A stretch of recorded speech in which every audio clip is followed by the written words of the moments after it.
আমি গরিব দুঃখী মানুষের আমি পাশে দাঁড়াইতে পারি, আমার এই উদ্দেশ্য, আর কোনো উদ্দেশ্য না। ভিউ হইলে সবার কাছে ভালো লাগে।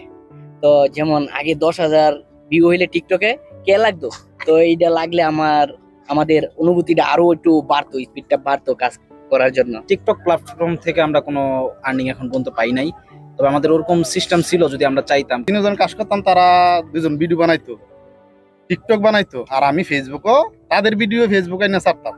অনেক কন্টেন্ট ক্রিয়েটরের গল্পই তো আপনারা শুনেছেন। সফলতা পেলে কেউ হয়তো গাড়িতে শো আপ করছে, কেউ বা বাড়ি দেখিয়ে, কেউ বা টাকা উড়িয়ে উড়িয়ে শো আপ করছে। কিন্তু দর্শক, আজকে আপনাদেরকে এমন একজন জনপ্রিয় কন্টেন্ট ক্রিয়েটরের সাথে পরিচয় করিয়ে দিব, যিনি সফলতা পাওয়ার পর তিনি তার সমাজের অধিকাংশ দুঃখী মানুষের পাশে দাঁড়িয়েছেন। একই সঙ্গে তিনি তার সমাজে মসজিদ গড়ে তুলেছেন। তার সেই সফলতার গল্প সম্পর্কে আপনাদেরকে জানাতে আমি আজ এসেছি তার নিজের এলাকা। আমার পিছনের ব্যাকগ্রাউন্ড দেখে হয়তো আপনারা বুঝতেই পারছেন, একটি নদী। হ্যাঁ দর্শক, তিনি নদীর এলাকার মানুষ। আমার সঙ্গে আমি তাকে ডাকছি, আমার সঙ্গে যদি আপনি যুক্ত হতেন।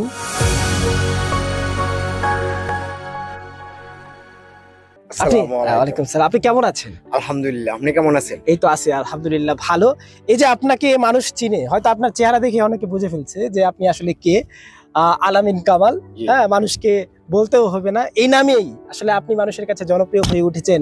বিনোদন দিয়ে মানুষের কাছে যে জনপ্রিয়তা অর্জন করেছেন, এই অর্জনের পিছনে রহস্য কি? অর্জনের পিছনে একটাই কারণ, আমার কারণটা হলো যেমন আমি গরিব দুঃখী মানুষের আমি পাশে দাঁড়াইতে পারি, আমার এই উদ্দেশ্য, আর কোনো উদ্দেশ্য না। প্রথমত আমি জানতে চাই, আপনি কি একা কাজ করেছেন না আপনার একটা টিম কাজ করে? জি না, আমারে অনেক সহযোগিতা করছে। যেমন আমার এক সাথী আছে, ওনাই সব পাঠ করতো বা অভিনয় করতো। ওর নাম হলো ফারুক। আচ্ছা, আমরা তাকেও দেখতে চাই, আপনি যদি। ফারুক, আসো। আসসালামু আলাইকুম। ওয়ালাইকুম আসসালাম, আপনি কেমন আছেন? আলহামদুলিল্লাহ, আমি অনেক ভালো আছি। দর্শক, আপনারা কিন্তু হয়তো তাকেও চিনে থাকতে পারেন, কারণ তারও কিন্তু অনেক ফ্যান ফলোয়ার, যিনি আমাদেরকে বলেছেন, অর্থাৎ তিনিও কিন্তু সোশ্যাল মিডিয়ায় কিন্তু খুবই জনপ্রিয়। এই যে আপনাদের এভাবে এগিয়ে আসা, এর পিছনে আপনার কারণ, মানে এই বিষয়টা জানতে চাই। আমরা যেমন জানা রইলো, আমরা যেমন 2019 সালে লকডাউন পড়ছে, তখন আমরা ঘরে নীরবে বৈশা থাকতাম। তখন আমি একটা টিকটক আইডি খুলছি, তখন আলামিন বেরে আইনা দেখাইতাম। দেখানোর পরে একটা ভিডিও বানাইছি দুইজনে, তখন একটু ভালো লাগছে। আলামিন বে আস্তে আস্তে এই পথে আসা। দর্শক, আমার পিছনে আপনারা যে টিমটি দেখতে পাচ্ছেন, তারা বর্তমান সোশ্যাল মিডিয়ায় ভাইরাল। তারা এই সোশ্যাল মিডিয়ায় কাজ করে মানুষকে বিনোদন দেওয়ার পাশাপাশি অনেক ভালো ধরনের একটা ইনকামও কিন্তু তারা করছে। একই সঙ্গে তাদের এই ইনকামের টাকা দিয়ে তারা কিন্তু সমাজের বিভিন্ন দুঃখী মানুষের পাশে দাঁড়াচ্ছে, মসজিদ নির্মাণ করছে, বিভিন্ন আনুষঙ্গিক সামাজিক যে সমস্ত কার্যকলাপগুলো, সেগুলো কিন্তু তারা করছে। আমরা সবচেয়ে বেশি পরিচিত যিনি, তার সঙ্গে প্রথমে আপনাদেরকে একটু কথা বলাবো। আলামিন কামাল, হয়তো আপনারা দেখেই হয়তো চিনতে পেরেছেন। এই যে আপনার এগিয়ে আসা, আপনাদের টিমে মূলত কয়জন কাজ করেন? আমাদের টিমে বর্তমানে আমরা 7 জন কাজ করি। 7 জন কাজ করেন। এর মধ্যে এই যে আপনি মানুষকে বিনোদন দেন, এই বিনোদনের স্ক্রিপ্ট গুলো কোথা থেকে সংগ্রহ করেন বা এই কনসেপ্ট গুলো কিভাবে নেন? এই যে হাসির, আমরা দেখছি আপনারা কত সুন্দর সুন্দর করে হাসির ভিডিও গুলো, এগুলোকে আগে লিখে নেন বা এই কনসেপ্ট গুলো কিভাবে আসে? কনসেপ্ট ফিল্ম বলতে গেলে দেখা গেছে আমরা হয়তো তুমি একটা জিনিস দেখে একটা অনুভব করি যে এইটা এইভাবে করলে এই মনে হইব, এইভাবে করলে মনে হইব। তো বিশেষ করে আমি এগুলাম আইডিয়া করি, তো সবচেয়ে বেশি অভিনয় করে সে। তো আগে যখন সর্বপ্রথম আসার এই কারণটা হইলো কিভাবে হয়, আমার ছোট ভাই, হ্যাঁ, আমরা বুঝাইছি যে তোর আমরা এমনি টিকটিক করো, এমনি করো, ইত্যাদি ইত্যাদি সবকিছু, হ্যাঁ আমরা বুঝাইছি। তো তারপর আমরা যখন সোশ্যাল মিডিয়াতে একটু ভাইরাল হয়েছি, তারপর আমরা আইডিটা একটা সিকিউরিটি লাহার দরকার, অনেক ঝামেলা হয়।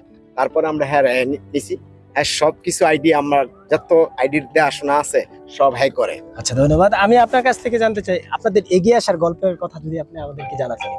আমরা এগিয়ে আসা এইটাই তো, যেমন আলামিন ভাই বললো একটু আগে, তো আস্তে আস্তে ভিডিও বানানোর পরে আমরা কিছু ভিউ হওয়ার পরে, তো সবারই কিন্তু ভিউ হইলে সবার কাছে ভালো লাগে। তো যেমন আগে 10,000 ভিউ হইলে টিকটকে কে লাগতো, তো এইটা লাগলে আমাদের অনুভূতিটা আরো একটু বাড়তো, স্পিডটা বাড়তো কাজ করার জন্য।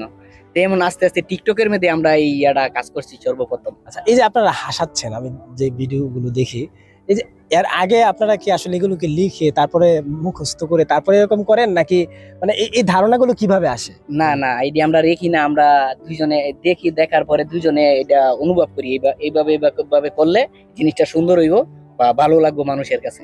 আচ্ছা, আপনাদেরকে আইটি সাপোর্টটা কে দেয় সবচেয়ে বেশি? হাসান। হাসান। আচ্ছা হাসান ভাই, আপনি যদি আমাদের কাছে হুম। আসতেন একটু, আপনাদের টোটাল কয়টা আইডি? আমাদের ফেসবুক প্রোফাইল 2টা, পেজ 2টা, আর ইউটিউব চ্যানেল 2টা, টিকটক আইডি 2টা। মানে সবগুলোই কি মনিটাইজেশন পাওয়া, মানে আর্নিং হচ্ছে? হ্যাঁ, টিকটক প্ল্যাটফর্ম থেকে আমরা কোনো আর্নিং এখন পর্যন্ত পাই নাই। তবে আমাদের ওরকম সিস্টেম ছিল যদি আমরা চাইতাম, কিন্তু আসলে আমরা মালয়েশিয়াতে থাকাকালীন সময়ে আমরা আর কি এই ভিডিও বানানোর পরে মানে টিকটক প্ল্যাটফর্মে ওরকম ভাবে সময় দেওয়ার মতো সময় আমাদের হাতে ছিল না। তার জন্য আমরা মালয়েশিয়ায় তো কাজ করতাম, ওই কাজের পাশাপাশি আমরা এই টিকটক বা এই ভিডিওগুলো বানাইতাম বা এগুলো আমরা ফেসবুক বা ইউটিউবের মাধ্যমে ছাড়তাম। তো দেখা যেত যে এগুলার মাধ্যমে আমরা সময়টা ইয়ে করতাম। তারপরে আমাদের আর টিকটকে ওরকম ভাবে ইয়ে করা সম্ভব হয় না। আপনাদের যে এগিয়ে আসার গল্প, এই যে আলামিন, ফারুক, হ্যাঁ, এবং তাদের সাথে যে কাজ করছেন, কেমন লাগছে আপনার কাছে? আলহামদুলিল্লাহ ভালো লাগতেছে। তো আমরা সকলে মিলে কাজ করছি, বা আমিও প্রবাসে আছিলাম ওদের সাথে, তো কাজ করতাম, একসাথে কাজ করতাম আমরা তিনজনই। তো তিনজন কাজ করতাম, তারা দুজন ভিডিও বানাইতো, টিকটক বানাইতো, আর আমি ফেসবুকও তাদের ভিডিও ফেসবুকে নিয়ে ছাড়তাম।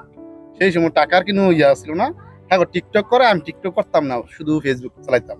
তখনই ফারুক কাজে লাগছে আমার সাথে, তো কই তুমি শুধু ফেসবুকে চালাও, টিকটক চালাও না। তো আমি কই তুমি টিকটক চালাও বাবুদা, টিকটকে টেয়া দেয় না, ফেসবুকে ঠিক টেয়া দেয়। তখন তারা বিশ্বাস করতো না, আমার বড় ভাই বিশ্বাস করতো না। তো কে টাকা দিব? যখন আমার আইডি হয়ে গেছে প্রায় ৮৬,০০০ ফলো, ৮৬,০০০ ফলো হয়েছে, তাও আমি ইনকাম পাই নাই। কেন? আমি তো নিজে বানাইতাম না, আমি তাদের ভিডিও কপি করে ডুইট করতাম, তাদের ভিডিও ডুইট করে আমি ফালাই বানাইতাম।